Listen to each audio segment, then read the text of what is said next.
through my veins.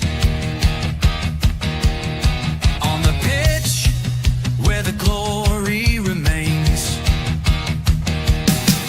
the cockerel stands brave on the crest. North London pride, this ain't no jest. From lane to the new shining ground, echo chants where the legends are found. Heroes carved in the heart of time, we march on through grit and grime. Oh Tottenham, Tottenham till I die. Raise the banner, let it fly. Through the rain, through the fire, this is my club, my only desire.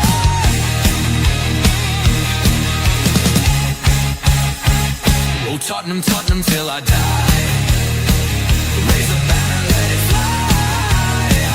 Through the rain, through the fire, this is my club, my only desire. Echoes of King and Greaves in the air. Every goal, the sound declares. Heartbeats pound like a drummer's song, marching forward, fierce and strong. We're the ones who rise in the clash. Numbers running in a white shirt dash. History burns in the roaring crowd. Every game we scream it loud. Tottenham, Tottenham, Tottenham till I die. Raise the banner, let it fly. Through the rain, through the fire, this is my club, my only desire.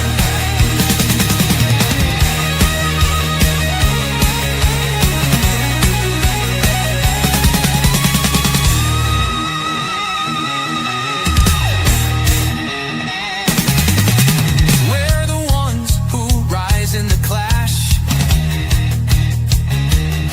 Numbers running in a white shirt dash. History burns in the roaring crowd. Every game we scream it loud. Oh Tottenham, Tottenham till I die. Raise the banner, let it fly. Through the rain, through the fire, this is my club, my only desire.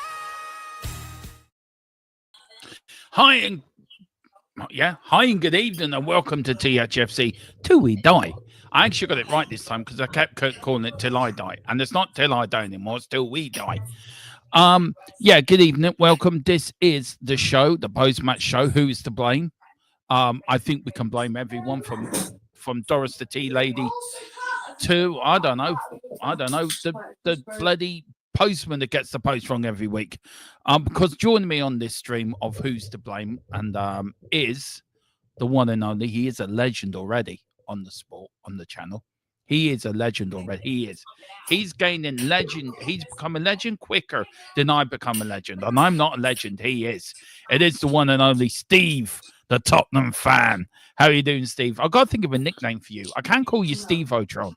It doesn't really go well with Dermotron. No, it doesn't. You can't call me Steve. You can't call me Steve because my name's James. It even says up in the corner. What are you doing? You want to take over while I just Yeah. Dermo's just going to curl up and die and try and remove both feet from his mouth. Sorry, James. We were talking about Steve beforehand. You said Steve beforehand, and I'm sorry. It's going to be one of those. Wayne, you get one of these streams. You like these streams, you're going to get one of them streams. James, sorry. It's all good, man. It's all good. I don't know why I do apologize. I do have a brain like a goldfish. Look, it is. Look, spot the difference.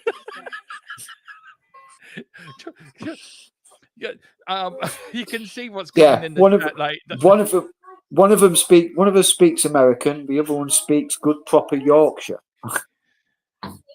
Yeah, I'm just waiting. I'm just waiting for a comment from your cousin in the private chat, actually, for that. Yeah. James, that is your name. Yes. How are you tonight? Partly being called American. It's not the worst thing I've been called. I'm good, man. How are you? I'm all right. I think that's diffused the anger we felt, I think, about yesterday's game. Look, we are going to talk about yesterday's game. We're going to go through the stats. We're going to go through the quotes from Manja afterwards. We're going to talk about the quotes from Romero, which I think Romero's quotes have been blown out of all proportion, actually, if I am going to defend him. Look, we looked at the game yesterday, James, and we came into it really confidently, absolutely. Is get to the chat and then we'll get into it. Big up to Lee Carrick. Big up. It's a good evening, gents. Hope you all had a good day. I was having a good day till I just balls up the intro to this show. Big up to Wayne Bonner. Good evening, everyone. Hope you're well. Enoch can leave you to blame for it all.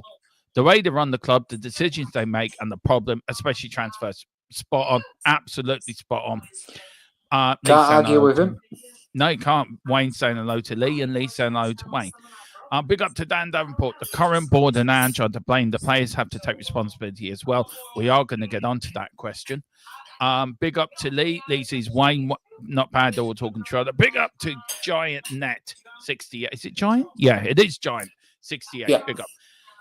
What a great picture on YouTube with a dog wearing a woolly hat and a scarf. That's quality. It'd be even better if it were a Spurs hat and scarf. Yeah, that is quality. What dog is that, actually, by the way? Does that look like a... It looks like a... Is it a Doberman? Staffy, cross Lab, cross Doberman? I don't know, actually. Right. I don't know. Maybe Giant can tell us. Yeah, maybe Giant can tell us what kind of dog it is. Doris, the tea lady, got more cups than her employer. Sorry, I had to yell. That's so true. It's Mrs. Doyle from Father Ted. That's it. That's who the tea lady is. Yeah. Go on. I love Father Ted, by the way, James. Absolutely love the program. I did as well.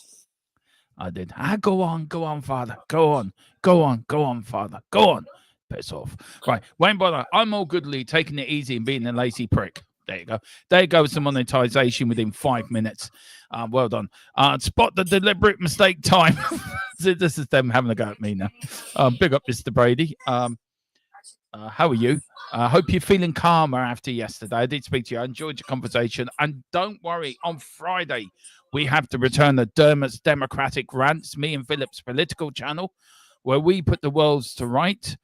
And we're actually going to talk very quickly this week about a united Ireland and when it will be and how it became and when it will be, because there is talk over here of a border poll in the near future. So tune in on Friday for that. Might even get James, if he likes politics, get him on of that. If you want to join us, James, you're more than welcome. I'm not a politics man. My politics is I would take them all out on a ship and blow the ship up. That's my idea of politics. That's the sort of channel we run. So you'd be actually following me and Philip on that. So you'll be doing quite well. So you will be quite at home there. Goddamn, Dermot's been on this special juice again. Yes, I have. It's called Orange and Water. Apparently they had this thing that I was an alcoholic back in the day. I wasn't. Used to say it was an Irish special juice. Yeah, like I've been drinking poaching before a stream. I did once, this is no lie, James. I did laugh so hard I nearly passed out on stream, live on the stream. I was there 1 minute and I went that way the next. It was funny. Lee said, Wayne, the same here. I don't F about when it comes to doing F4. Yeah, I think we all can do that. Yorkshire in the house. There you go. There's your nickname. Yorkshire man in the house. There we go. Do you drink Yorkshire tea? I'll buy whatever tea bags I can get my hand on. Oh. Fair enough. Best way to do it, Lee. No, his name is Stateside Steve with a Yorkshire accent. LOL. It's a staff lab. Oh, there we go. I didn't know that. Oh, I can see the Labrador now. You're saying that. Yeah. Yeah, I could see Staffy in its face. It's his nose. His nose is definitely Staffy-ish. He's got Labrador eyes, if you know what I mean. Yeah. Yeah. Or a staffador. Staffador. I call him. That's a good one. The dog's too embarrassed to wear a Spurs hat and scarf. Oh God. Water my ass. I can smell the vodka through my phone. Yeah, right. Yeah, right, Wayne. Anyway, let's talk about yesterday. I want to get you, before we get into it, we have some news in the background that we'll bring up later. One sort of the Spurs game first. Look, 24 hours on, I've watched the game again, and my views, I said to you, are slightly different to the were last night. The only thing that got me was James Maddison laughing on the touchline at 2-0 down. That really pissed me off. But if you look at the performance as a whole, it wasn't that bad. Performance-wise, when I mean performance-wise, you look at the stats, and I bring the stats up now to really make a point. So just actually there. I mean, you look at the momentum. That's the momentum chart, right? You would think, forget the scoreline, you think Tottenham would have won that 5-0. Yeah. If you look at that, and then you go to the stats, right? More possession, more total shots, more shots on target, or at few off target. We had 4 blocked. We've got more possession, more clear-cut chances, more corners. Then tell me what went wrong.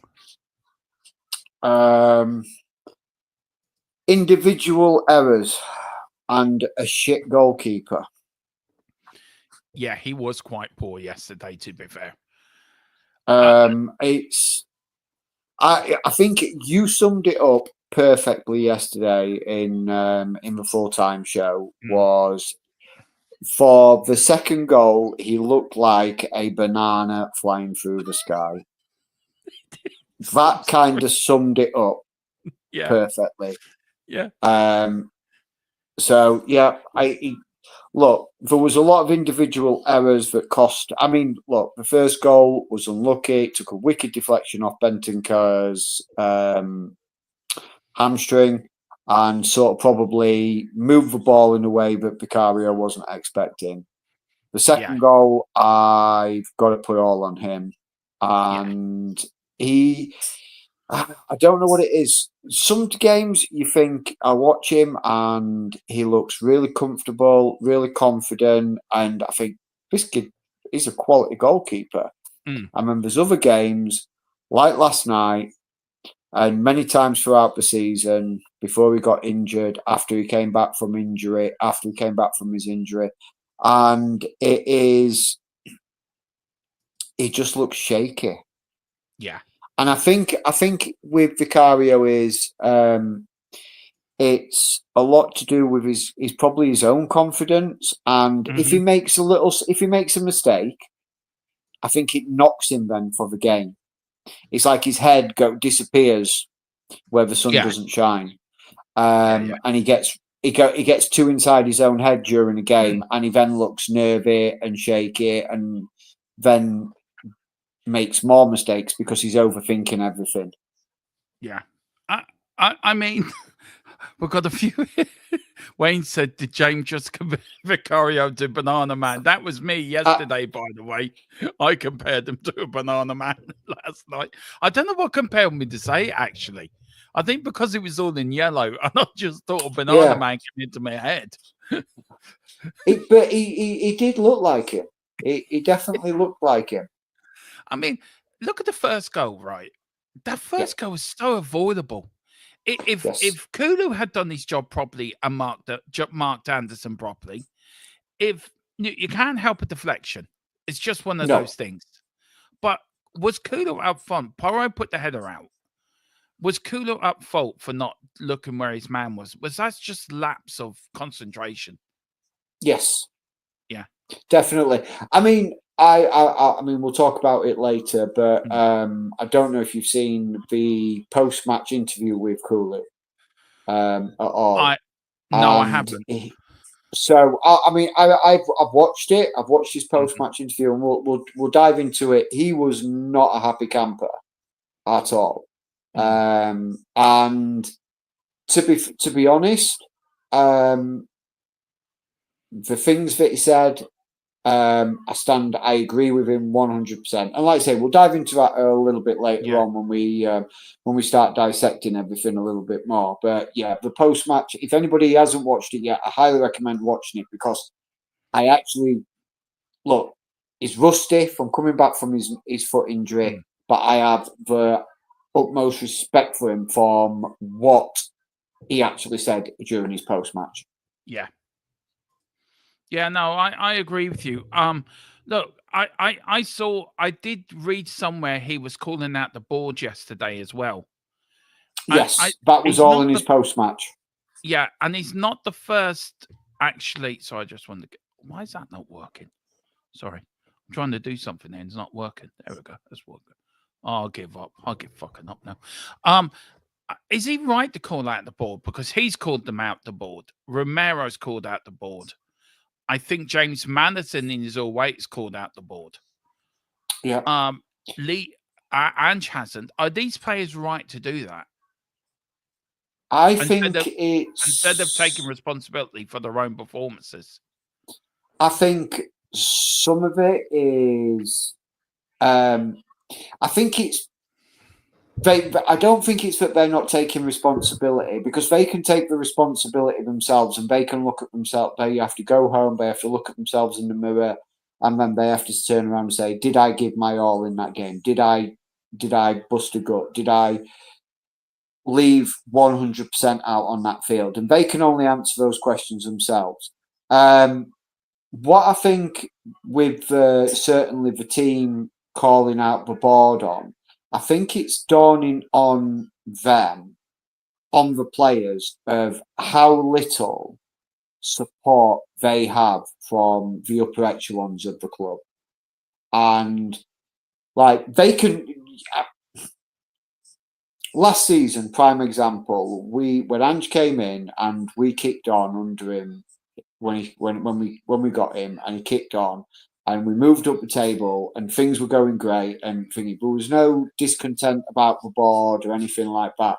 But then you look at the support that the board had given the manager over the course of those two windows. And the players are going to be frustrated. You've got world-class players that are turning around and saying, this is simply not good enough. You want us to do the impossible. You want us to basically create and win a league or win a cup or win the FA Cup and be competitive in these competitions. But you are not giving us the tools. It's like an electrician going to do an electrical job, but he's not an electrician, he's a plumber. So it's you basically just sort of you're mismanaging and they're not having the right tools for the right kind of job, and it's just like I say, it becomes very frustrating, and I think that's what a lot of it is. I think it's player frustration. Your mic's gone. All right, I keep muting myself. I think it's me. Sorry, it's my own. I need to get a new mic. Look, I was angry last night. I was angry with the defeat. I was angry with the loss. I was angry at how we played. We just couldn't take our chances. Then Ange makes the most two stupidest substitutions I think anyone can ever make. Replace your centre-backs when you're 2-0 down. Yeah. I mean, I was suspecting him to bring on Kulu, Brennan Johnson, Solanke. Change it a bit up front. No, I tell you what, I'll take off Romero and Van der Ven. That's going to win us the game. I mean, no wonder fans shout at him. He doesn't know what he's doing. Yeah. Because that was one of them last night. You didn't know what you were doing. I couldn't understand that substitution. I'm sitting there watching, what? I think I said it in the watch along. Why is he changing these centre-backs? Yeah. Do you know, do you think Ange just doesn't get it? Or do you think he's reached the level of... I think he's reached the level of Premier League where I don't think he cares what he does and what he doesn't going to do, because he's going at the end of the season, whatever. So he's like, well, fuck it. I'm just going to do whatever now. Yeah, I think that's where he's at personally as well. I think that's where his head's at. I think that's where his feelings are. He knows. I mean, look, we've talked about it numerous times that if he wins the Europa League, it'd be the first major European competition in 40 years. Yeah. We'd have to give him another shot. We'd have to give him a third season. But I actually am now of the belief is like, okay, yes, fair enough when he's delivered his first European trophy in 40 years, but why run the risk of completely derailing another season by leaving him at the helm? Because if you even if you gave him 10 games next year, if we win the Europa League and say, okay, we're going to give him 10 games to see what he can do, you could maybe pick up 7 wins and 3 losses and think, okay, or 7 wins, a draw or 2 and 1 loss, and you think, oh, right, we've turned a corner, players are back, thinking, and then very much like what happened this season is you go on this completely inconsistent, absolutely diabolically shit run where you're losing silly games, and then the confidence goes. The players start to look disinterested again, and it goes into their heads, oh, we're going to have another season like what we had last year, we're going to be fighting, we're not, and then all of a sudden the season just nosedives again. So me personally, I think with the new owners, new director, new backroom staff, new manager, it's got to be a clean slate. It's got to be a clean sweep. Complete gut of the whole club, doesn't it? It has to be from top to bottom. We know these new owners want to gut everything from the medical staff to the recruitment team to Scott Munn and John Lang. We've got Ange could be going. I see football different to everyone else. Everyone's got different opinions about it. Look, David Clark says here, Ange's first substitutions were actually the correct ones to make. First, the Clan Romero got booked with a brain fart, which he's actually good at, and VDV was took off as a precaution semi-final. Look, I get Van der Ven's one, right? I do get Van der Ven's coming off as a precaution. But wouldn't you think you're 2-0 down? You make a couple of attacking substitutions as well. You can make that would be my first decision.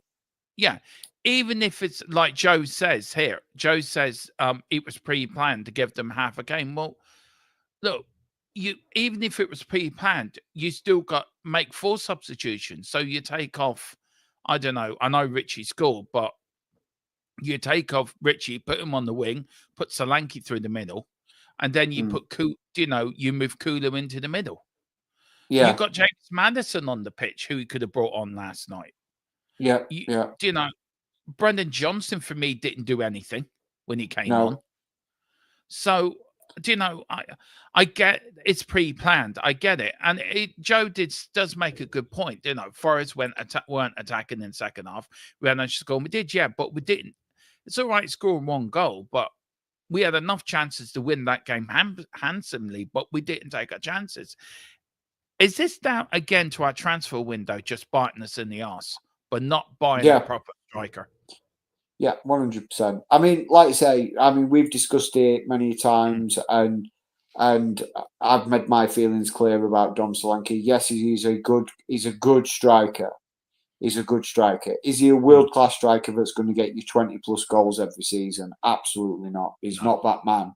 He's not that player. And like I use the analogy, at Bournemouth, he was a big fish in a little pond. He came to us, a big pond, and he's drowning. But I'm not going to completely dismiss him, because then you look at Brennan Johnson, who's not giving Solanke the service. You've got Sonny, who's off for Boyle this year, and he's not giving him the service. So, look, you can't blame it all on Dom, but you look at how it's a systematic effect on the team. So you're not getting the service to Dom. Dom's not scoring goals. Your wingers, Johnson, Kulu, Sonny, Timo Werner when he were fit and playing. You've got those four. They're your four main. Odegaard as well. Yeah. If they're not supplying your striker, then your striker's losing confidence. I mean, again, before the Eintracht Frankfurt game, he'd not scored a goal in 11 games. I think since January. Yeah, and even now, if you think about it, he has not scored. Look, not discounting his goal against Frankfurt, but it was a penalty. But so I look at it now he's not scored a goal in open play football for 13 games, and that's alarming. It is very alarming. You've got Richie, who, look, I don't like the man. I don't think he was ever the right man to be a Spurs lead our line. Some people like him. I'm sure Evertonian fans would love to have him back. You can have him back. I will buy him the ticket up there myself. However, you then look at the midfield. The midfield, apart from Lucas Bergvall, who for me is my player of the year, is been misfiring. You've got Bissouma, who's too interested in playing with balloons. You've got Bentancur, who's come back from suspension, injury, and was hit and miss. And then was getting burnt out because he was playing every game that they could because of the other injuries. Pat Matassar has not looked like the player he was last year. Archie Gray is not been given enough opportunity in the middle of the park. So you sort of look at, you go back to the defence. It all falls back. If you look at everything, it's just been a collapse of a team, and that's the best way to put it. The team has collapsed, and I don't think Ange has helped, because every game is the same. This is how I'm setting you up. This is how I want you to play. Okay, we lost 5-0. Okay, this is how we're setting you up. This is how I'm setting you up. This is how I want you to play. We go out and win 3-0. Oh, he's the greatest manager ever. And then we play next game, set up exactly the same, and we get turned over. And we set up exactly the same, we get turned over. We set up exactly the same, we get turned over. And it's just been, look, he'll say he adapts and changes. I can probably think of maybe 2 or 3 games where his tactics all season is been drastically altered to how he would usually set the team up and set the team to play.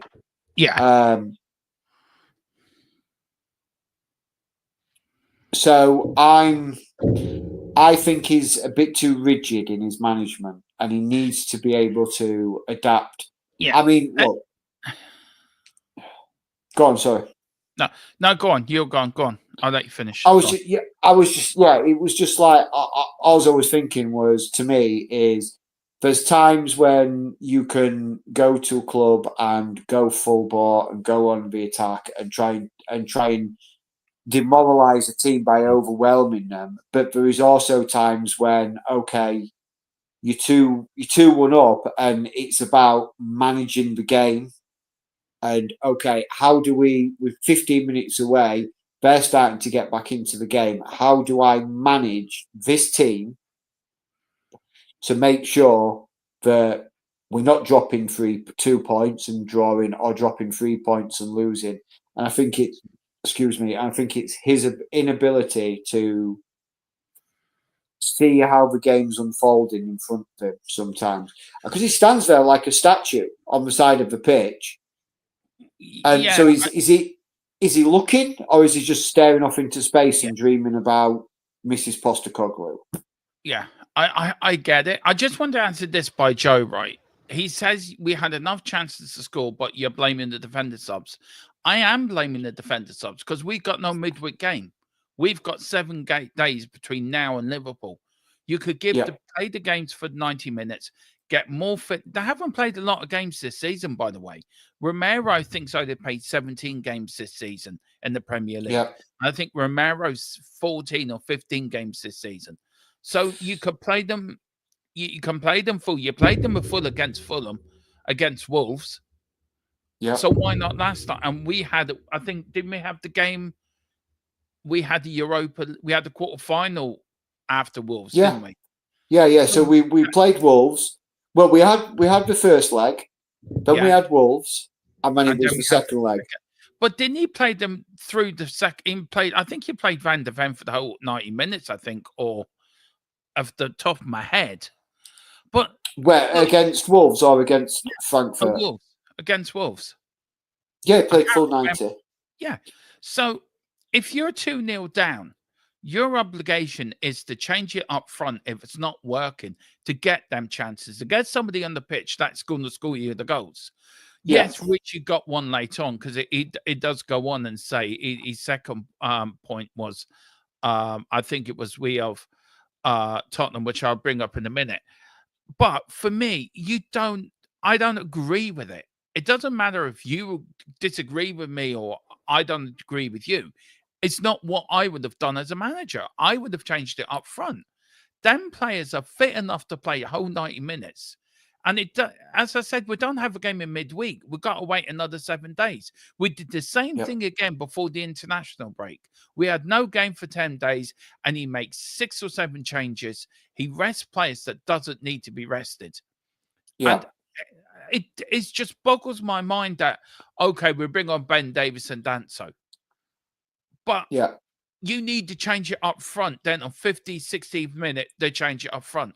If you want to take the defenders off, give them an hour, then make a substitution. But make the changes up front first. And that was the problem last night. The front three weren't working. Yeah. See where the mistakes, to me, it's look at where the game's falling down. Yes, the defence wasn't good enough. I'm not saying they were brilliant by any stretch of the imagination. It's not about, okay, we've conceded 2 goals, but we're looking control of the game. It's the attack that is letting us down. It's the final product at the end of the day. That final product is what was missing. And Richie just wasn't doing it. I mean, like, it took him 85 minutes to score the goal. And it's just not good enough. You've got to change it. Didn't he? You had that chance where he hit it straight to keeper. And I said in the watch along, could he have not chipped it? I think it was Steve or you said, well, he could have just put it underneath them. Yeah, I think it was Steve. Yeah. And again, he had a header in the first half where he didn't take. We as Spurs TV says, I sort of get this, but I let you answer it. It says, we don't seem to have a problem giving Johnson service. Don doesn't seem to make the right runs. For me, Dom Solanke, when we had Harry Kane, we had a player that could do everything. He could run deep, but he was always in the right place at the right time to get a goal. Dom Solanke is, for me, a central attacking midfielder. He's not a striker. So we haven't got... To me, Dom Solanke would be better suited in a 2-striker formation. Yeah. Because he is brilliant at receiving the ball, holding the ball up and laying it off. So to me, if you'd have so let's just take last night for an example. If you'd have looked at that game and been like, you know what, Sarr's not doing it, Odebear's not doing it. What I'm going to do is I'm going to pull Odebear, I'm going to put Dom on with Richie, play both of them up front, and I'm going to move Decky out to right. So rather than been playing a 4-3-3, you're playing a 4-2-2-2. Yeah. But you've got 2 wides and 2 up front. So it's sort of like you've got your 2 holding midfielders, 2 wide midfielders, and then you've got 2 up front as your focal point. And then you've got Dom being able to hold up the ball and feed Richie in. And it would have given you that extra dimension to break the lines of Nottingham Forest. because all they did for 85 minutes or 84 minutes of that game was defend and soak everything up, because the balls were coming in. There was Richie up there. He was outnumbered 2 or 3 times, or 2 or 3 players to him on him, because there was nobody else making the runs. And Johnson, I agree with what I think it was David. Was it David? No, we are Spurs TV. Oh yeah, we are Spurs TV, about giving Johnson the service. It's because Johnson makes the inverts from the wing. So normally what's happening is that ball's coming over and Johnson's inverting. Because Dom's acting as that target forward and he's dropping to the edge of the 18, it's creating the space for Johnson to run in. Yeah. And Sonny on the opposite side as well. When Sonny used to do it year after year, he would be cutting in. When the ball was coming over, he was cutting in because Harry had dropped a bit deeper, or it worked. And not having, like you say, not having Harry there who could basically drop deeper, but he would still then run 30 yards to make sure he was in the right space. And it just seems disjointed, didn't it? It just seems so disjointed. Look, and again, the stats prove that we absolutely battered them. The stats say that we battered them. You look at the momentum graph, we absolutely dominated that game. But again, we just couldn't take our chances. We couldn't take what was given to us. We gave away 2 soft goals, the head drops, and it was like, oh, here we go again. Yeah. And you want a manager on the touchline, for me, that wants to be yelling and shouting. And do you know, you remember Ange at Chelsea last season when we were playing at Chelsea? And he was going absolutely ballistic. I think it was at Bentancur and Basuma, I think. He was going absolutely off his tree, shouting at them. There's none of that now. There's none of that. He just stands there. And I don't see Ange in the last couple of games. He seems like he's lost interest. Yeah, that was going to be my question to you. Do you think he's basically he's given up? I think he's in Europa League mode. That's where his focus is. That is, and Wayne says it in the chat here. I have started. We've got loads of people coming in. I will get to you all, guys. Sorry that the chat is open tonight, but Wayne said something very much. I can't remember where it is now. Did I star it? Did I star it? No, I didn't. But Wayne said basically, you league is your bread and butter. You cannot prioritize one thing over another. It's unacceptable that you quite happily not turn up for the league and then turn up for Europa League. I'm going to the Palace game. That's the second leg after the semi-final. Yes. That I go to the Palace game. And are we going to go there in joyful mood, or are we going to go there like a morgue? I was speaking to Brady today. I mean, we have to win that game at home. This is not an easy semi-final, by the way. No, and I mean they've turned Lazio over, and Lazio topped the entire table. And they only, I think it was either a point. I think they missed out on the automatic, the top 8. I think they only missed out by a point. They had a good run they've had a good run in the Europa League, and they are a good team. They're one of the better teams, one of probably, if not one of the best teams in Norway. But they're certainly up there in the top 2 or 3 of Norway's league. Yeah. I don't get last night, James. It was just really one of those frustrating games where I was angry. I was really angry last night, and so were you. And I'm still angry. Yeah. I'm angry with you. As I said before, you've got James Maddison laughing and joking on the touchline at 2-0 down. You've got Ange Postecoglou just standing there. Rightly or wrongly of his substitutions. You've got players not giving a shit, not caring. And then you get them all coming out after the game, oh, we're sorry, and yeah, we're gonna blame Kulu's thing, or we're blaming the board, we're blaming this. Well, take some fucking responsibility for yourself and put in a performance that is befitting of wearing that shirt. You can do it against Frankfurt. This is not an Forest, for Christ's sake.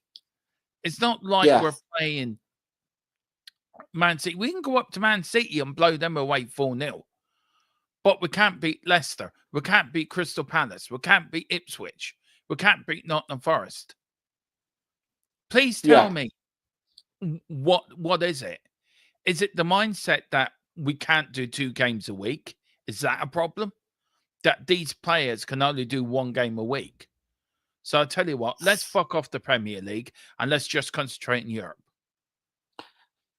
I think so. I think,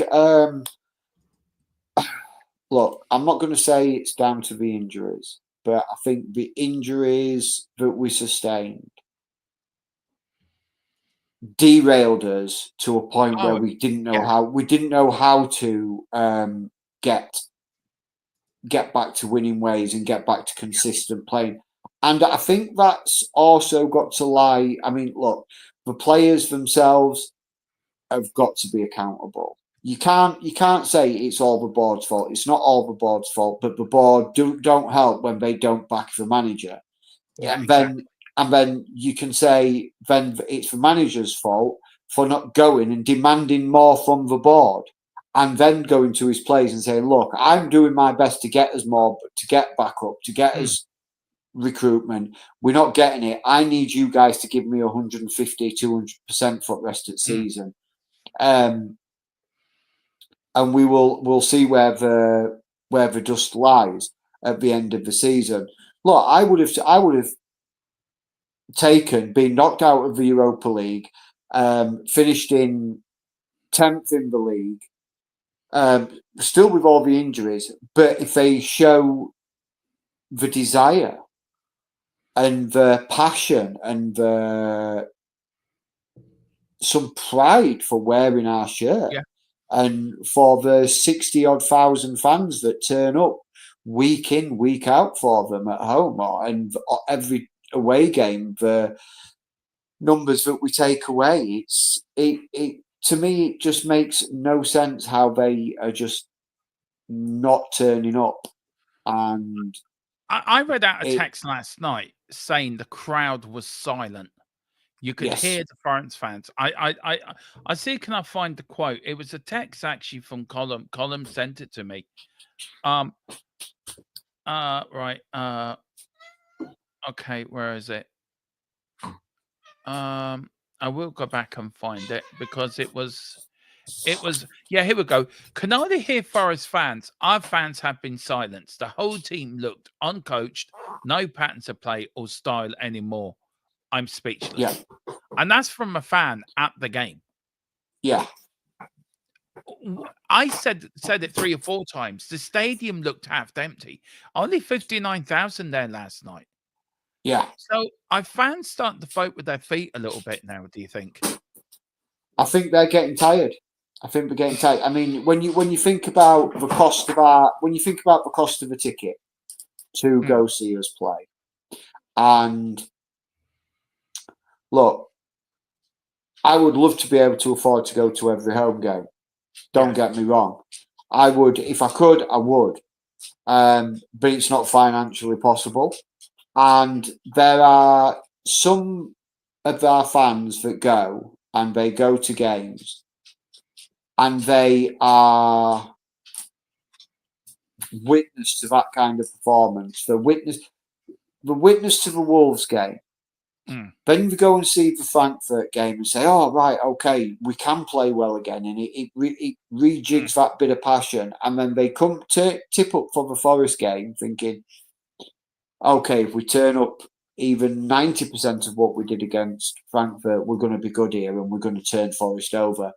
And when you don't get it, then fans are then going to be like, what's the point in coming to these games? Because I don't even know what team's going to turn up here. Why should I waste my money coming to see a team that don't look like they want to play? So yeah, I think the fans are speaking, and they're speaking in the only way that they know how.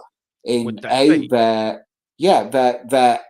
protesting against the owners, which we've seen on the news and we've seen in the papers, and been numerous at home games where they've done rallies and Mm. that there. And I think they're like, you know what, you're not gonna back the team. Why should I back the team? Why should I keep putting money into your pocket for you're not going to bother putting that money I- into my football club? It's been years of really just, how can I put it? It's been years of just shitting on us, of Yeah. not backing the team, of not backing the manager. We're all given the promise of, we're going to do this, we're going to do that. With this new stadium, we're going to be the best in Europe. Yeah, Yeah, that stadium was supposed to be what was going to be able to take us to the next level, to be able to increase our spending, to be able to attract better players, and to basically take us that next step. Now, me and Steve were talking about it last night after you got off, and financial fair play. It's a rolling 5-year thing. You've got 5 years, and you get so much where you can make and lose and things like that. And we was looking back even up to the 2019 season, where we got to Champions League final, and that's just coming. The season after is just about to fall off our financial fair play. Yeah. The 2019-2020 season. I did some digging around the finances on that, and the money that we earn from the Champions League run, the prize money to get into the final, the TV rights and money that we got from that, the money that we got for Premiership TV rights, FA Cup, Carabao Cup, everything that was not including The prize money. not including the ticket cost, like ticket generated sales and merch sales. Literally just focusing on the prize money. And the figure that I came up with was something in the region of around about £300 million in financial fair play profit, which we could have spent. That doesn't take us into a negative balance or take us even up to the limit. To take us up to the limit over that 5-year period, we could have spent £450 million over 5 years, but without generating anything else, just from that one season of Champions League, Premier League, and all the prize money that it built up. That season after we got to Champions League final, we did not spend a penny. I know, for 3 seasons we didn't spend a penny. Yeah, or if we did, it was 20 million here, 30 million here. And I know that sounds like 20, 30 million is a lot of money. So it is a lot of money. Not in football terms. In football terms, it's small fry. It's very, very small fry. I do agree with you with that, but I will balance it out by saying Ange Postecoglou has spent over the region of 450 million in his tenure at Spurs. So we have bought the players. We have spent money. We have spent. Just to interrupt you, Dermo, is Ange Postecoglou spent that money on the players he won, or has it been Johan Lang buying the players he wants for Ange Postecoglou and saying, I've got you this player, you make him fit into the team? It doesn't. I get your point. My point to that, I get your point, but it doesn't matter who bought them or who bought them for who or who bought them. We have spent money, but we spent it very badly. We haven't spent it on the right players, and we spent it on players that are not nowhere good enough. You look at James Maddison, comes and goes when he feels like it. You look at Dom Solanke, hasn't scored since January. He's not going to get you 25 goals a season, which you need to be a top 4 club, you need that, or to challenge for anything, you need that fox in the box striker. You look at the defenders. I mean, it's there. Look, you look at here. Possession against Forest is irrelevant because if you watch Forest this season, they're exactly how they play. Anderson, Gibbs Wright. I was praising Gibbs Wright last night for he ran that midfield last night. We should have clear in for him. Why did we not get him instead of Madison? He outshone Kulu. He did. He outshone everyone last night. He ran that midfield. Anderson as well. We never spent the money correctly. We spent we did it with the Gareth Bale money. Yeah. We pissed up against the wall, and we've pissed this up against the wall. This is an owner that gets involved with the buying of players. This who we want. We spent what 60 something million on Dombele, who turned out to be the biggest waste of money. 62 million on Tanguy and Dombele. For the biggest waste of money. We had to pay him off to get rid of him. Yeah. So the recruitment team, when Paratici was there, we are going to talk about this tomorrow night. When Paratici was there, look at the players Paratici brought in. Look at the players John Lang's brought in. Please tell me who's the better director of football. And it would be Paratici all day long. Yeah. Yeah, and we'll dive into that a bit more tomorrow. So I want to add one quote for you, question to you. You look at Conte's first transfer window. Who does he bring in? Kulu and Bentancur. What did we get at the end of that season? Top 4. You look at under first season under Ange, Vicario, Romero, Mickey Van. Well, I think Romero come before then. Mickey Van der Ven, Udogie, Bergville. Yeah. We put Bergville in for this season. Archie Gray, young talent. How well? For me, Bergville is player of the season. Yeah, and for me too. He came on last night and changed that game in midfield. Yeah.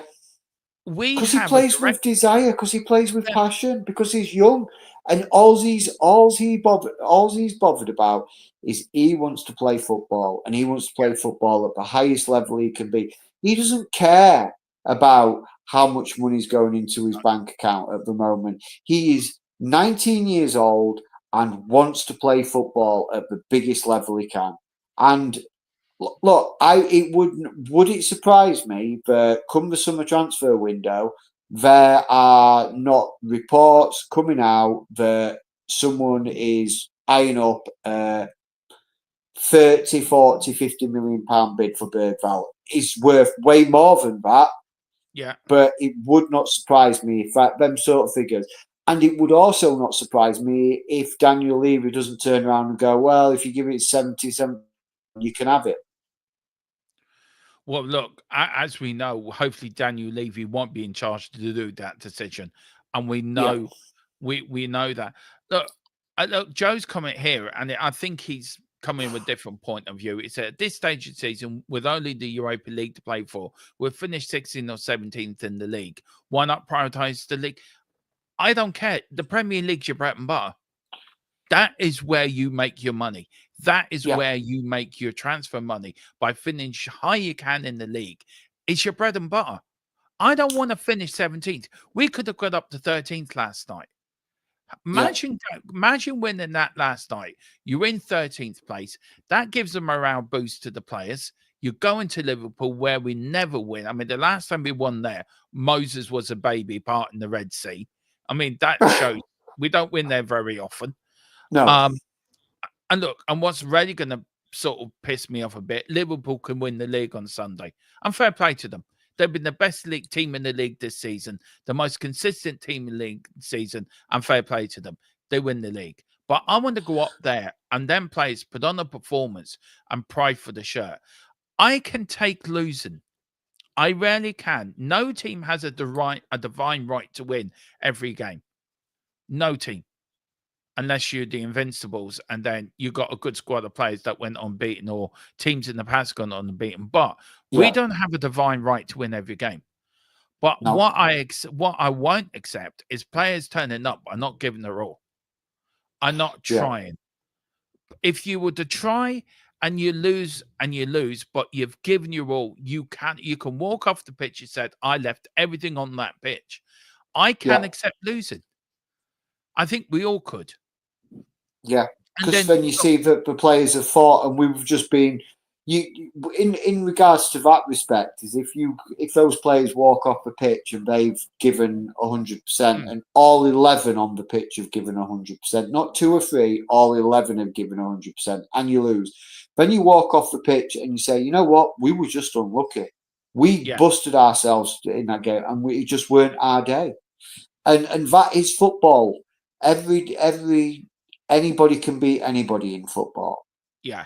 And that's what makes the game so lovable and so enjoyable, that anybody can beat anybody. But when you are basically, as a player, not playing, I mean, look, one of our highest earners, 220,000 a week, I think, is Sonny's contract. I think 220, somewhere in that region. Somewhere around that mark, yeah. Yeah. I would play and give more. I'm not just saying Sonny, but at 44 years old, you could give me 1% of Sonny's wage, and I would die on that pitch every game you put me on it. Look, I am not a skillful player. I'm not thinking. I was a goalkeeper, but I would do everything. In the family, then. Yeah. I would do everything for 1% of what they earn, and I would be happy. So it is what it is.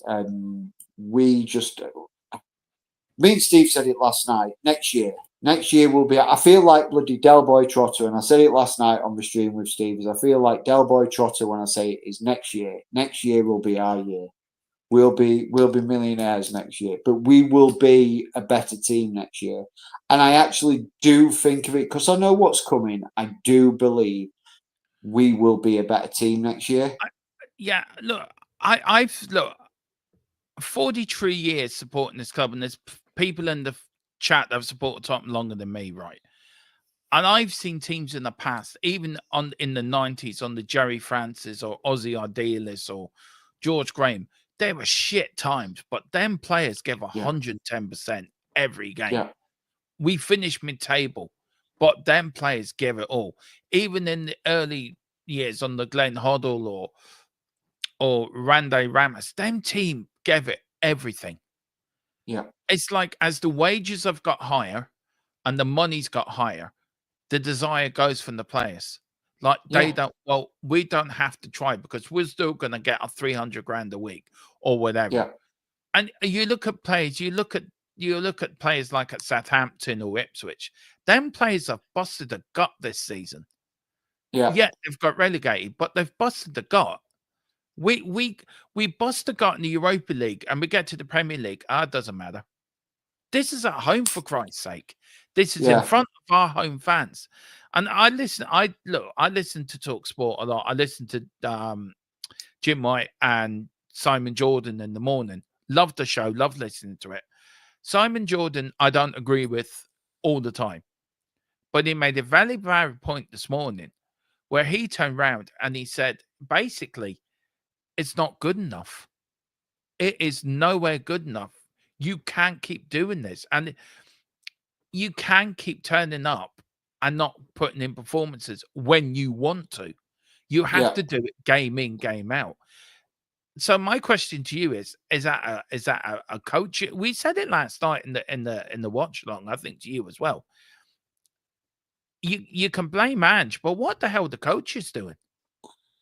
Ange doesn't look like a lot. Players all they want, but isn't it down to the coaches to I know Steve said players should self-motivate, but footballers are not like that. Footballers need their egos stroked. So, you've got to have a coaching team around you that knows how to react to a certain player. Yeah. And I do think that it's like not only has Ange switched off, but the coaches have switched off from it as well. Yeah. Like when we saw when the final whistle went against Frankfurt, and you saw all the players and all the coaches and everything, they were all jumping all over each other and everything, and they were all happy and thinking. That showed to me that there was togetherness, that Ange had not lost the dressing room, and there was a togetherness there in the team. But then when you sort of see the Forest game and the full-time whistle goes, and you see two coaches still sat on the benches. You've got three that have walked off the pitch and off down the tunnel. You've got players sort of, well, we've just lost again, and sort of shrugging off mentality. You've got the subs laughing and joking with each other on the sideline while the team's losing. If I hate to say it, but he was a phenomenal manager, and no one can ever take it away from him. He was a phenomenal manager in Alex Ferguson. Could you imagine James Maddison and an Alex Ferguson team laughing and joking while his team's 2-0 down on sideline? It would never have happened. I mean, David Beckham did nothing wrong, and he got a football boot kicked at his head.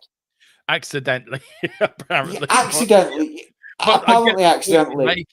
But do you know what I mean? He went into that. Alex Ferguson. If the team weren't playing, Alex Ferguson went into that dressing room, and Alex Ferguson's Manchester United team defined the term the hairdryer treatment for the modern football. Alex has gone in there and given them the right hairdryer treatment, like because of what used to get fed back from the players. So is Ange just going into the changing rooms at half time and pre-game and post-game and like, all right, lads, we played well. We played well. You did well. Blah blah blah. So the players then sort of think, well, all right, we didn't play badly. Manager thinks we played all right. We lost, but manager still thinks we played all right. So did I actually play? I mean, it sort of distracts from them then self-reflecting on how badly their game. I tell you, I watched a podcast a little while ago with Patrick Evia at Man United. It was a Rio Ferdinand podcast. Yeah. And he said we were playing, Man United playing Spurs. And I think it was the game 5-3 where we were 3-0 up and we lost 5-3 in the second half. Yeah. And Fergie I came remember in. that one. Apparently, Evra didn't have a bad first half. And he turned on Evra and had a go at him deliberately. And he turned and said, boss, I'm not playing bad. You're this and you're F and this and F and that and everything. But what he was doing psychologically, he was sending a message to the players that were playing bad. If you don't play good, this is what you're going to get. Yeah. And it all went out. His last words to that team is, don't worry, it's only Tottenham. Yeah. And they went out and they battered us the second half. Yeah, now, I remember that. This is a manager who won a cup at Aberdeen. They beat Rangers in the final, was interviewed and was so angry with the players for their performance, said, I don't count this as a win. Yeah. And that's his desire. You look at Brian Clough. You look at probably Brian Clough, Bob Paisley. You look at Keith Birkinshaw, Bill Nick, all hard. Bill Nick, I mean, Yorkshireman to the core, a hard Yorkshireman like.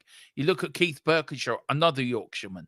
You look at Alex Ferguson, came from Govan in Glasgow, the toughest part of Glasgow. You look at Bill Shankly, and you look at all these, you look at Jose Mourinho, and you look at Conte, all tough managers that will give you a bollocking if you don't do it. But Jose Mourinho said it, and it's it. We're too nice. We're too nice. We need to be, excuse the language, everyone, we need to be bastards. We're too nice. It's like last night, right? Tottenham, I mean, I was so angry. I could have nailed Yogi Bear to the wall last night. I was that angry. Now, I said something completely different to Colin, who knows what I meant, and I couldn't say it on there, so I had to change it slightly. But I would have nailed Yogi Bear to the wall if he was playing last night. I would have said, "What the fuck?" And the players don't want to hear this now. Players don't want to be shouted at, or players don't want to be yelled at because, oh, I'm going to my agent. I want to move. This manager doesn't like me. Well, tough fucking shit. Yeah, Exactly. You get paid fucking thousands and thousands a week to play football, to kick a ball around the net. I am nearly 50, quite chubby, a fucking bad back, dodgy heart. I would give 110% on that pitch. You would as well. James would, and Steve would as well. Colin would as well. These players do get it, how much it means to us. And we're the ones that are paying for it at the end of the day. We're the ones that are paying the prices. I mean, look, I would just want to go through the chat, and then we're going to get into player ratings, see if you do agree with mine or not. Big up to David. David says our semi-final opponents have major injury problems. One of the best players went off injured at the weekend. They have 4 players out of the semi-final. We will talk about that. I think we got to win the first leg on that, James. We do. Yeah, we really do. We can't be having a draw and then going up to the Arctic Circle on a draw. We will get absolutely rinsed up there. Yeah, we really will. Big up to Gerard. So Forest and no mugs. No, they're not. Fair play to them. They're playing really well and deserve to be where they are, by the way. They really have had a good season. But as I said to you yesterday or the day before, James, it's been one of those funny Premier League seasons where it really has. Turned on its head. Yeah. We are Spurs TV. He says, big up. We are Spurs TV. Hope you're doing well, man. He says, injuries were sustained due to Angie's training and Angie's tactics. Agreed. I don't know. Agreed. Can we prove it? Probably not, but I don't think so. He injured most of themselves. Gerard said, we have been a shit show for the last 16 months. I can't disagree. Apart from the first 10 games. And then you look at that Chelsea game where we got clapped off with 9 men. And we should have won that game, by the way, if we took a chance. We should have done. It's you can't curse something, then blame the thing you curse as an excuse for what. I don't get that. You can't cause something and then blame that thing you caused as an excuse for why you failed. Is he on about the injuries there? I think he's on about the injuries. Yeah. I get it now. Sorry. See, this is my. I might get you to read out some comments if that's all right, Steve. If I bring them up, would you mind? Because sometimes my dyslexia really does cause me problems. So this one's from Morris. And he says, I feel the players are now forcing themselves to become prime ex-decade footballers in the Europa League to win it so they can get Champions League next season. Yeah, I agree, Boris. I think we do. I think they want to play Champions League football, and I think that's why they're just not bothering about the Premier League. But I think I'm not 100% sure on the prize money for the Europa League and the difference of what we would get from finishing 6 or 7 places higher up for Premier League to the prize money on the Europa League. I'll find that out for tomorrow night for you. I'll dig that out tomorrow night for you. Can I just add something to that? I want to ask a question on that. Have UEFA made a rod for their own back? Because Tottenham are going to finish 17th in the league, but if they win the Europa League, they get into the Champions League. Have they made a rod for their own back? Because you're going to have a team, and if Man United win it, they're going to finish in the bottom half of the table and qualify for the Champions League. Is it a right thing to do? Have UEFA made a mistake here? I don't know if it's a good question or not, but it's just something it is a good question, and my snap answer is yes, and then a deeper thinking is a little bit. I'm leaning more towards no, but I think if you with the Europa League, you win the Europa League. I think you should stay in the Europa League. Thinking about it, I think you should stay in the Europa League and try and defend that trophy, and be able to then build a legacy of that trophy and an affinity with that trophy. And then if your league form then dictates you then can go into the Champions League, you then go into the Champions League. And look, I understand they wanted to make the Champions League a bit more exciting and they wanted to expand it and all that. I'm all about changing tournaments and that. But when you think about the Champions League and when the Champions League was first introduced and the European Cup is what it was called, it was purely for champions. Yeah. First and second. Second isn't a champion, but it was mainly for the champions of the leagues, the Champions League. So if you're champion of your country, you go into the Champions League. Then it was like, then they expanded it and expanded it and expanded it. And now it's looking like, no, it's not looking like it's pretty much guaranteed. But next season, we are going to have 5 teams. 5 English teams are going into the Champions League next year. Yeah. And then if it's Man United or Spurs. Yeah. Yeah. And then, like I say, and then if Man United or Spurs then win, I think even Bournemouth could still technically get European football and they're in 7th or 8th. If Spurs or Man United win the Europa League and Arsenal or who else is in Champions League from England?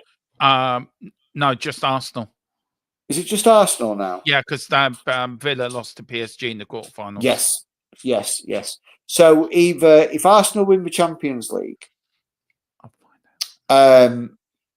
Spurs or Man United win the Europa League and Chelsea win the Conference League, the drop down of where it goes through the league, it can go down to like 8th or 9th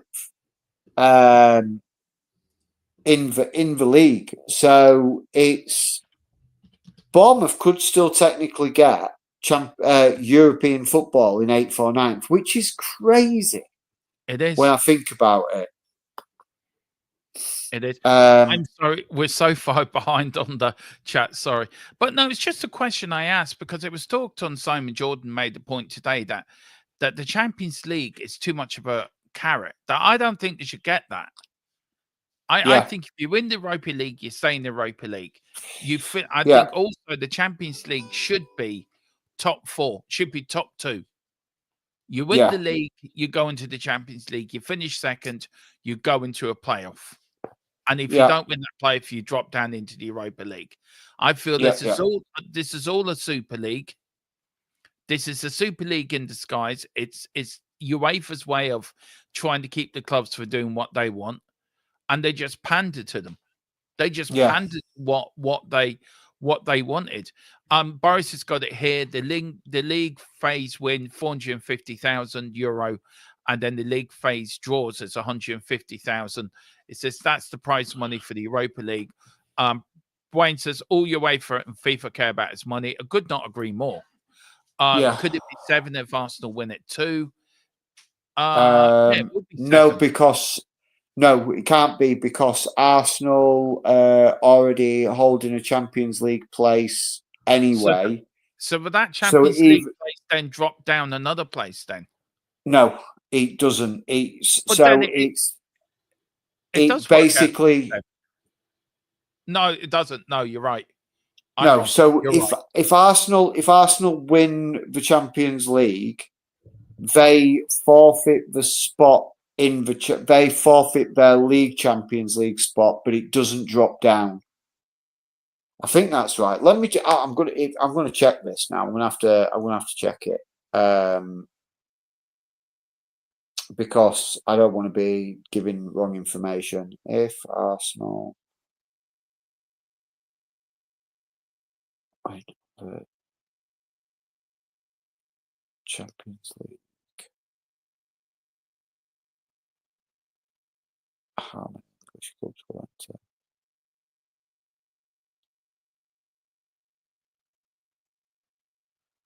enter? England guaranteed a minimum of 5 teams in the Champions League next season. Da, da, da. 5 teams.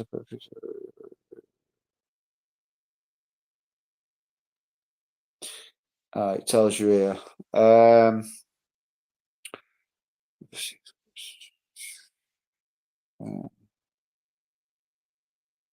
Right, so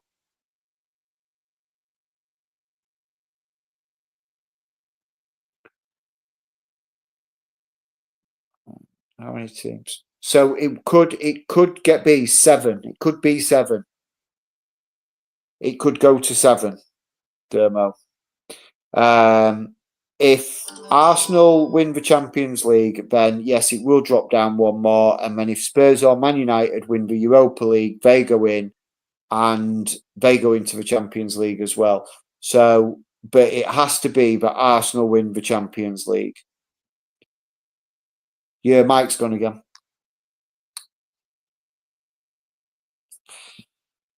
Don't worry. I'll keep talking. Sorry, I yeah, can't sorry. hear you. Can you hear me now? Yeah. Sarah Romero, go and get either Grunier or Nathan Collins. I get Nathan Collins actually of Bournemouth. I think he's a good defender. But yeah, we are. I do like Mark Gahey though. I do like Mark Gahey from I do too. Crystal I think Palace. Nathan Collins is a better defender. Yeah. David says, having watched every Spurs player since 1960. Wow. There's a man who's got experience over the pair of us. I can comfortably say that Kulu, in my humble opinion, is a highly overrated player. Somebody, if actually watched closely over 90 minutes, is underwhelming. Do you know what, David? The next time he plays, I will do that.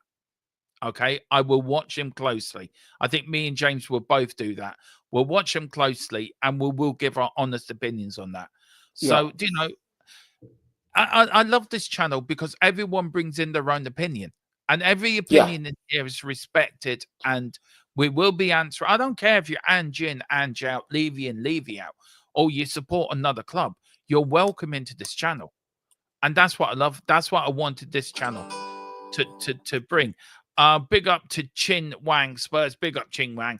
For a manager to think we played outstanding last night shows the delusion. It was honestly horrendous. We are going to get to his press conference as well, Chin, so don't worry about that.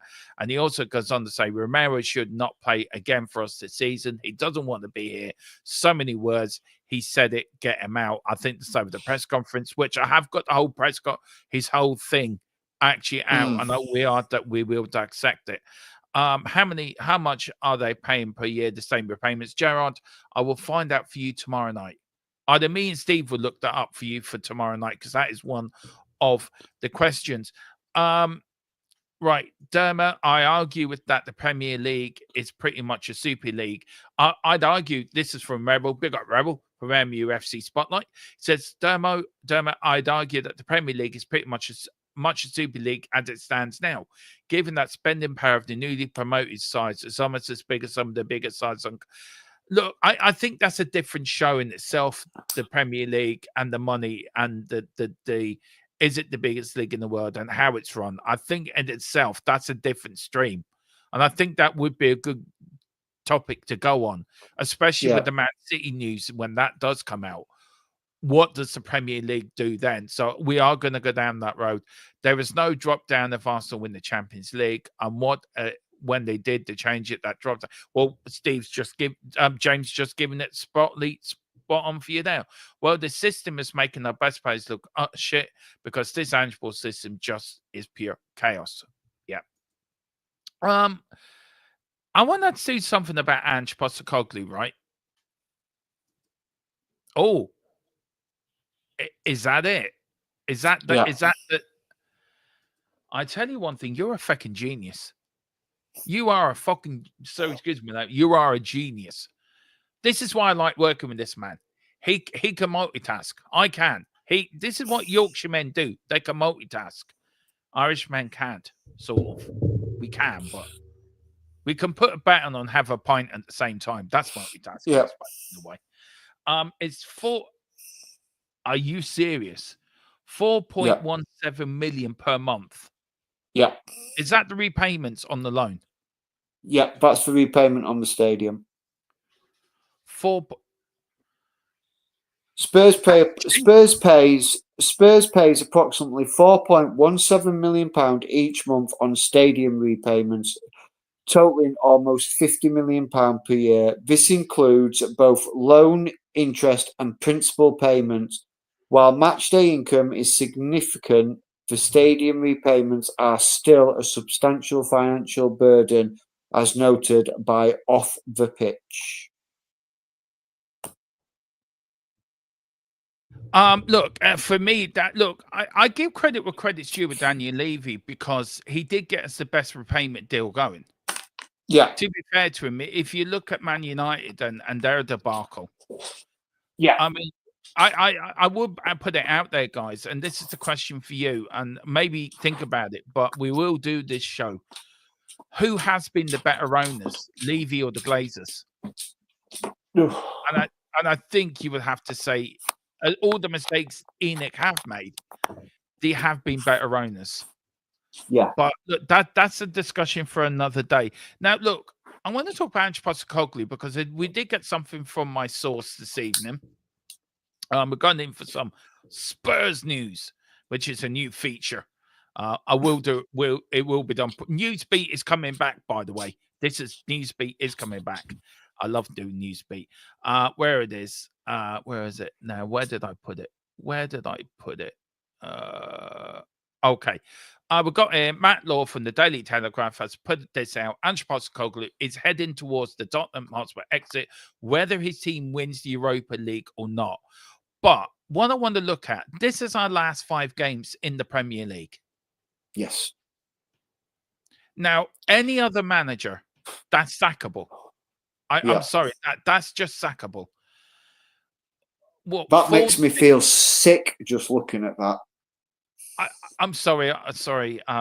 I didn't mean to make you ill. Sorry, James. It just makes me feel very uneasy looking at that. 2-1 loss to Forest, 4-2 to Wolves, the 1-0 against Chelsea, the 2-0 loss against Fulham. I mean, yeah, it just makes me feel very, very uneasy looking at those scores. And one of the commentators said it on the Forest match last night. It is the first time in over a decade that Forest have beaten us twice in one season. Yeah, it is. It is. I mean, the only team we've beat is a relegating side. Yeah.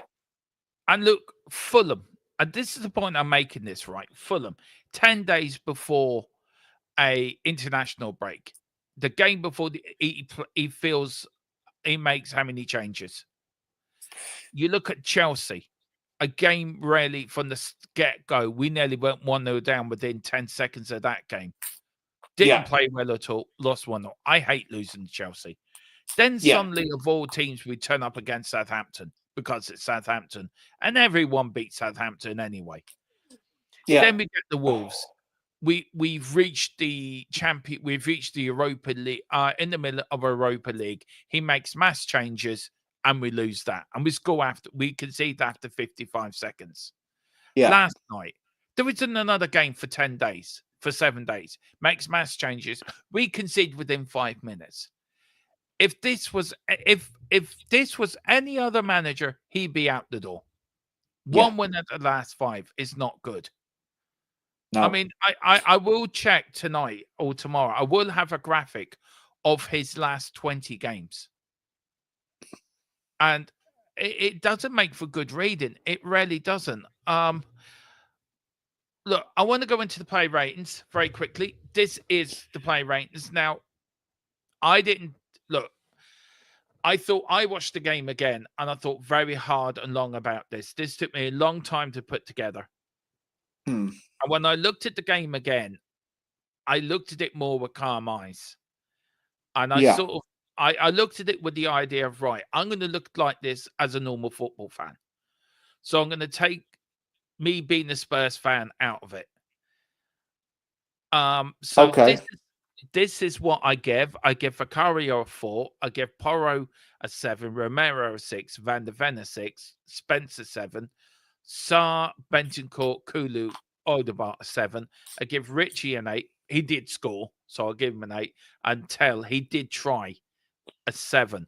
And then when the substitutes came on, I give Danso 7, Davis 6, Burville 6, Johnson 6, and Solanke 6. Where are you going with this? Give me your 11. Do you agree or disagree? I disagree with some and I agree with some. So my play ratings that I've got written down here in front of me are I only watched I couldn't bring myself to rewatch the game. So I've gone from how I felt after me and Steve came off last night. I had to think about it and I writ up my play rating. So this is what I've got. So I've given Vicario a 3, Porro a 7, Romero a 4, Van der Ven a 5, Jed Spence a 6, Saar a 5, Bentancur a 6, Kulusevski a 5, Odegaard a 6, Richarlison a 6, Matisse Tell a 7, and the subs coming on, I've given Danso a 6, Davis a 6, Solanke a 5, Johnson a 4, and I gave Lucas Bergvall a 7, even though he only played 10 minutes. So we're not. Some were spot on, and some were sort of in the ballpark of. Yeah. I mean, Gerard says I was very generous. Look, when you do look at the game again from a non-footballer, from a non-Spurs point of view, and you look at the possession, you take the stats in, and you look at the chances we did have and we didn't take. It's been one of those games where we could have done well. This is Gerard's. He give Mickey a 3, Romero a 6, Porro a 4, Jed a 6, Sarah 6, 4 Richie, 4 Johnson, 3 Kulu, and 5 to Casper the Ghost. I think he did well last night. Casper the Ghost. Tell. I think it's 5 to Tell. Yeah. I tell you what, Casper the Ghost nearly got end of a few of them crosses last night. He done very well. I'll give him a 9. He done extremely well. Then, of course, this is the match momentum chart which we went over. It rarely is all Tottenham, isn't it? Compared to Forest. I mean, are you shocked we lost last night? 100%. I think that's what annoyed me more is the fact that we look. I mean, I was very critical in my play ratings, but those play ratings could have quite easily changed. And I think if we'd have won or even got away with a point, some of the players that were marked down low may have been given grace because it was a win and the thing. So I probably should have left my play ratings till today and thought about the game and looked at it a bit more deeper. But I was so angry. I was so angry last night and so annoyed. But I was like, shit. No, that's shit, you shit. being honest. That's you being honest as a Spurs fan. That's you being purely honest and and I love it because football is an emotional sport. I was speaking to Colin about this today. We are us football fans. We are very passionate and we're very emotional about our club. So we do give everything when it comes, and we are honest with our opinions. I have the luxury of probably having a brain in me that say, right, I want to look at something, but I have to look at it from a non-Spurs point of view. And also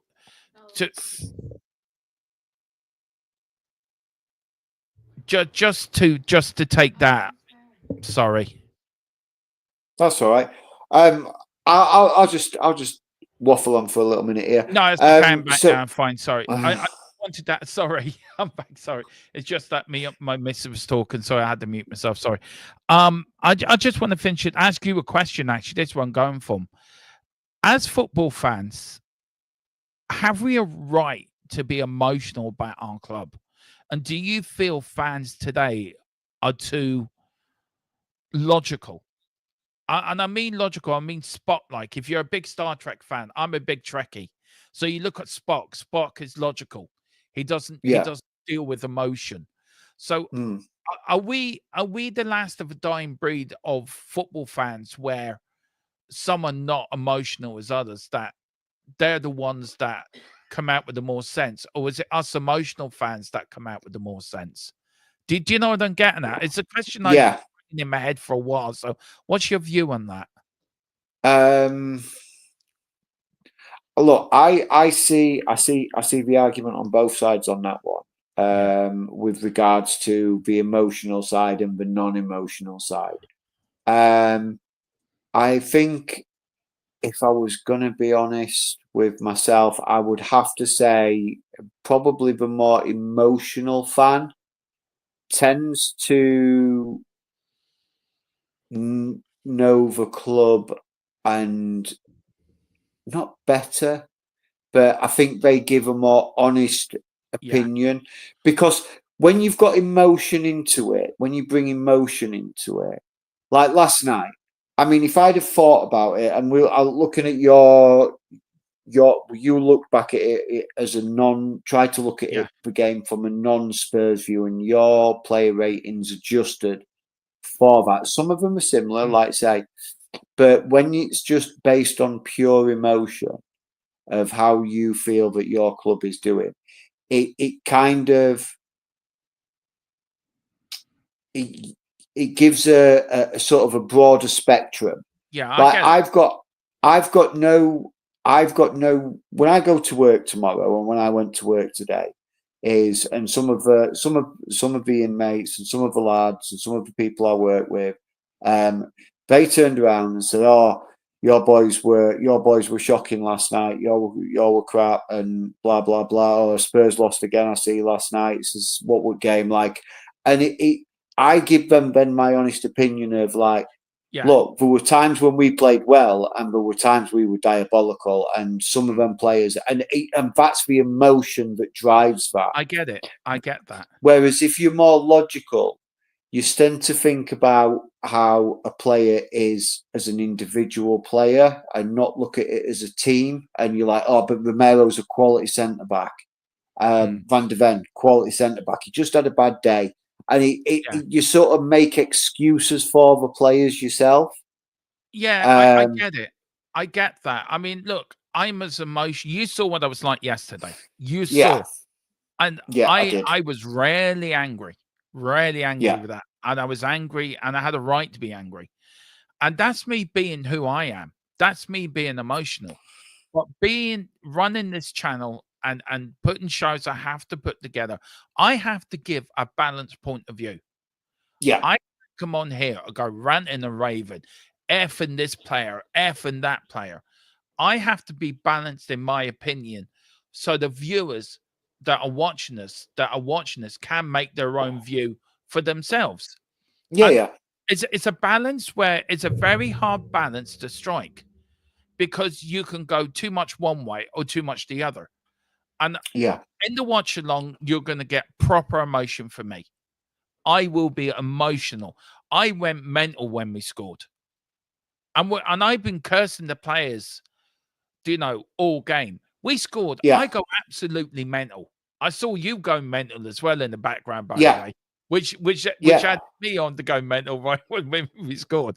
But I also see you and me reactions with both arms up in the air, and we're going like this, and we see, and then I have to think back after a game. My adrenaline is pumping by this point. I really am. Adrenaline's pumping. And I have to sit down and think, right, I have to give my player ratings. Now, I can give these emotionally and give them all 5s and 4s. But I have to look at the game again and look at the game as a whole. From why the stats say what they say. And I've got to look at it to understand why the stats say what they said. And then when I look at it again, I'm not stats led, but I owe it to the people that are watching us that I give them a proper view, Where when I'm if I'm working with you, I want you to give the emotional side of it. I want you to give how you really feel. But I think you've got to balance that out with a more logical look at the game as well. And I think that works. I think it works with us. I've said it before to Colin that I love working with you because you're on my thought process.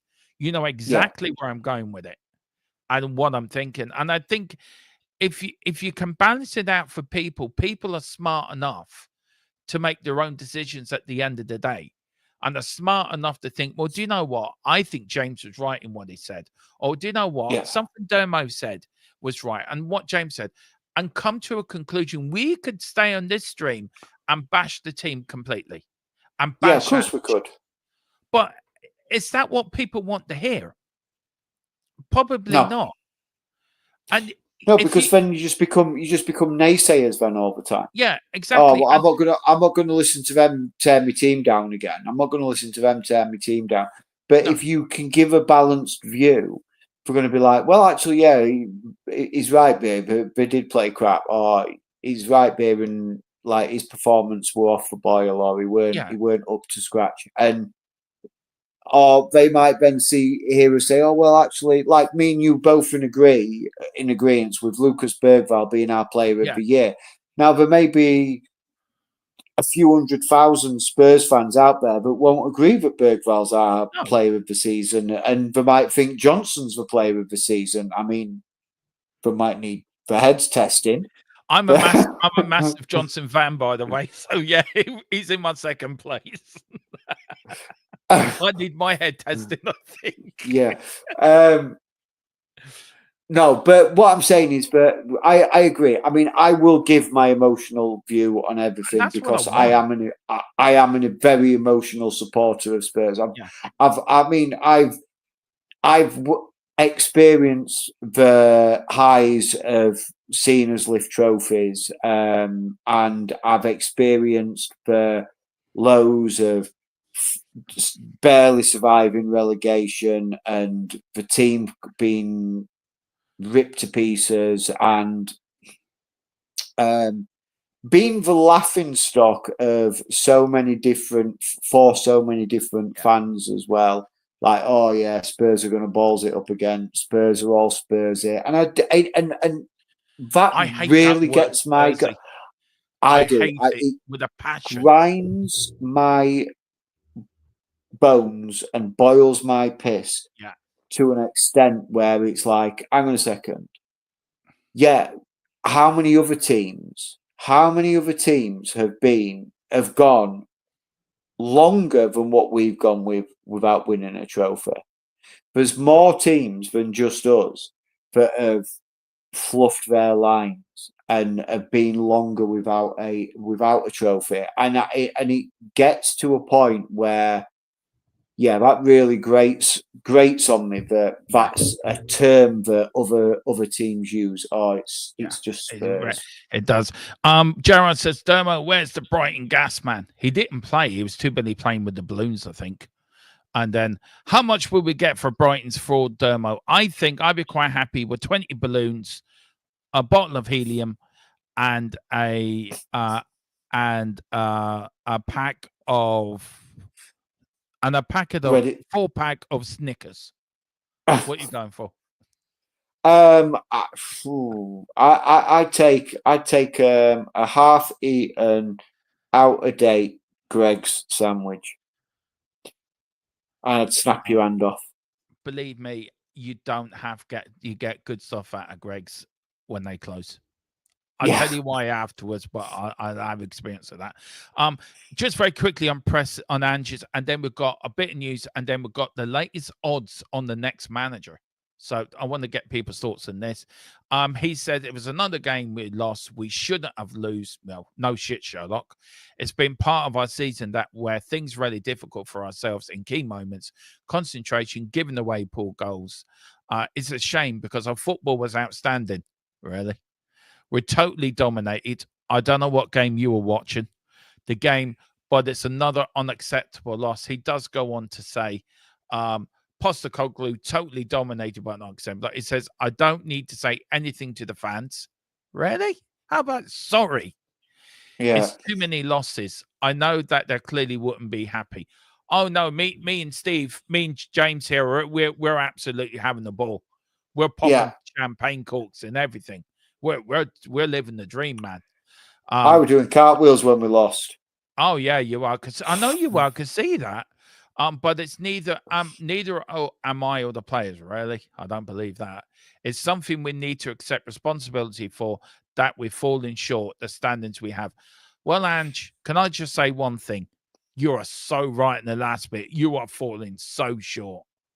What a dimwit. I just want to pick something out on that, Dermo, if I Yeah. may. He What, says, the he, first he bit or the says second bit? in the second bit, Yeah. it says, he says, I don't need to say anything to the fans. It's too many losses. I know that they clearly wouldn't be happy with our results, but neither am I or the players. So if neither him or the players are happy, why is James Maddison and Brennan Johnson Laughing and joking. laughing and joking on the side of the pitch when we're 2-0 down? That shows where their heads are at. It shows disrespect for the shirt. It shows disrespect to us fans. It shows disrespect for the club. And I'm sorry, Bill Nick would be spinning in his bloody grave seeing that. Yeah.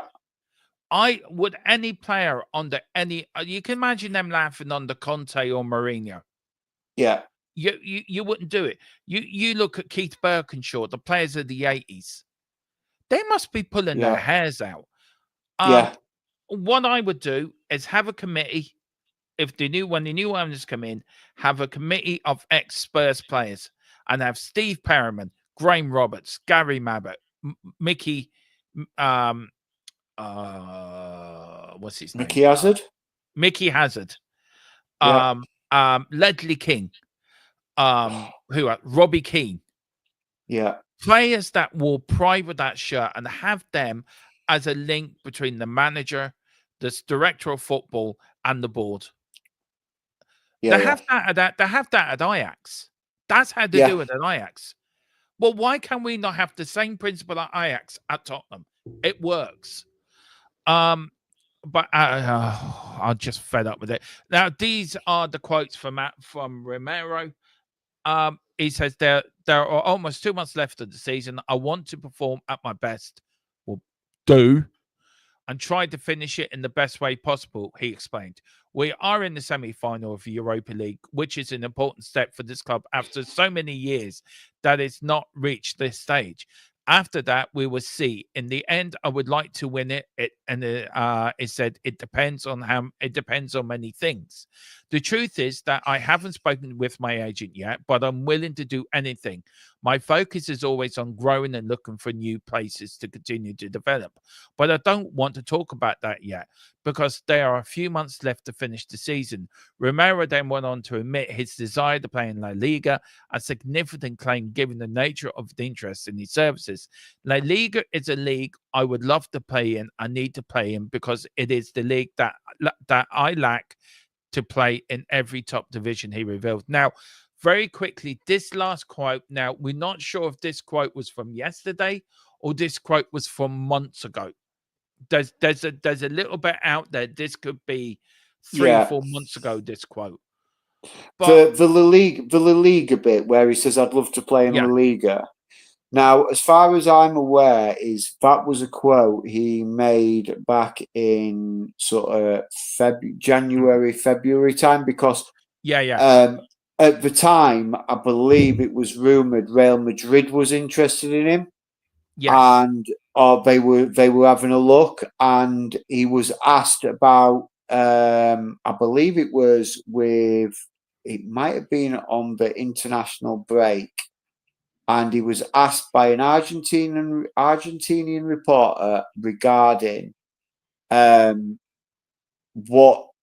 would he like to play for Real Madrid, or would he like to play for Spain or something like that? And I think it's that quote comes directly from that interview of he had said, I would love to play in La Liga. It's another one of the top leagues in the world, and it's something that I've always thought I would like to do, or to develop Yeah. a chance of being able to play in that league.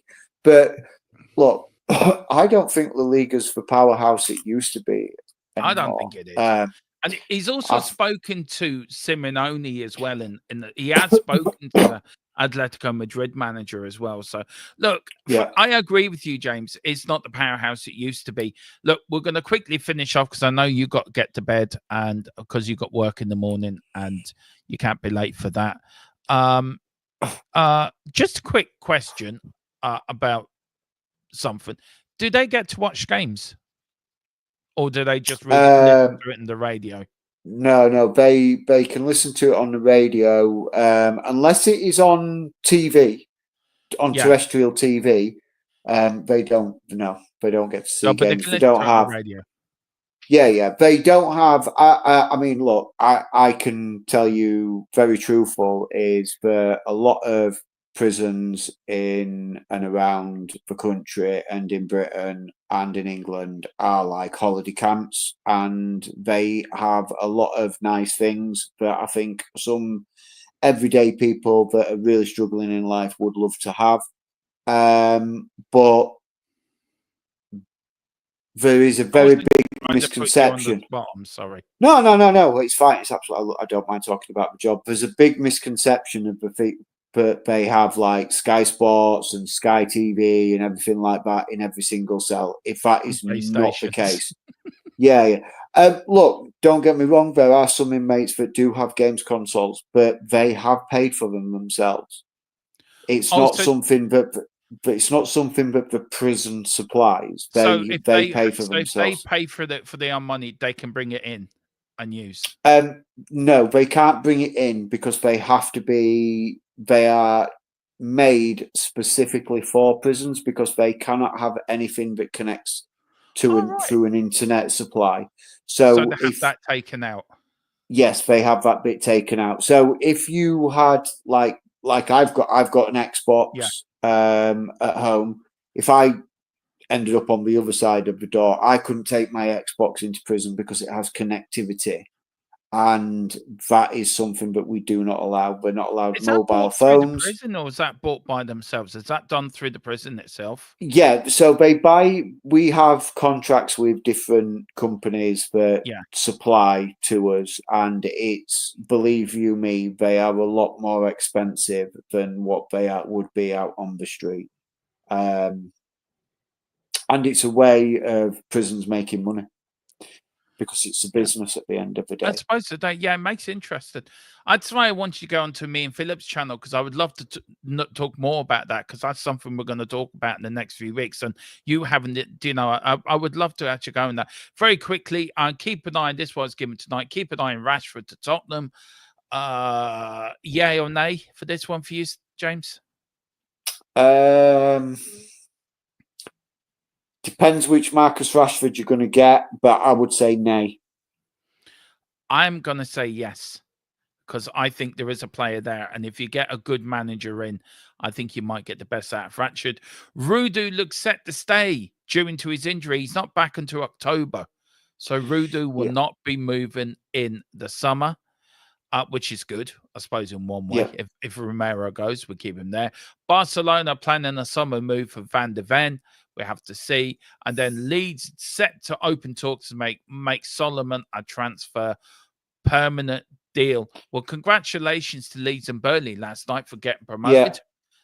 Looking forward to that. We've got a few here. Big up Joe Spurs. He says, Madison Johnson laughing on the side.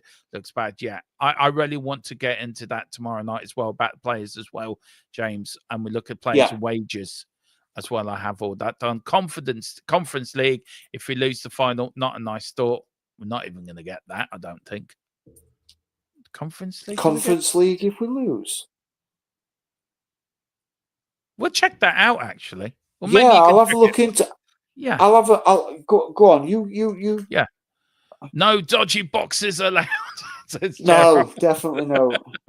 A big no. And Rashford is like Madison, too inconsistent. Do you know what, Boris? I disagree with you there. I think you get Rashford with the right manager and the right thing around him. I think you get the best out of him.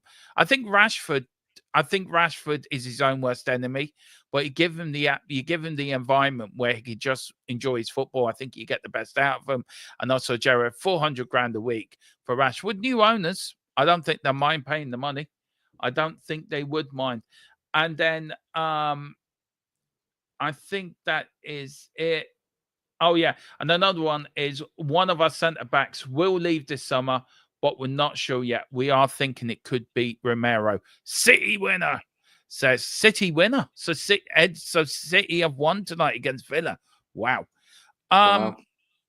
James, thank you so much for joining us, man. I don't know if the IT guy has set you up with your you did give him tonight as a deadline.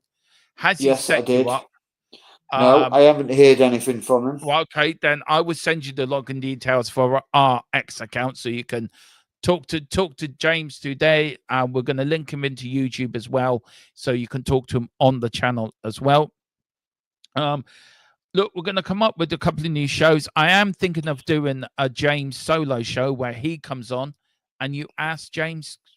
It's ask James after every game. You get to come on and you get to ask James questions. James's Corner. James's Corner. That's a new show. We will look into how we're going to put that together.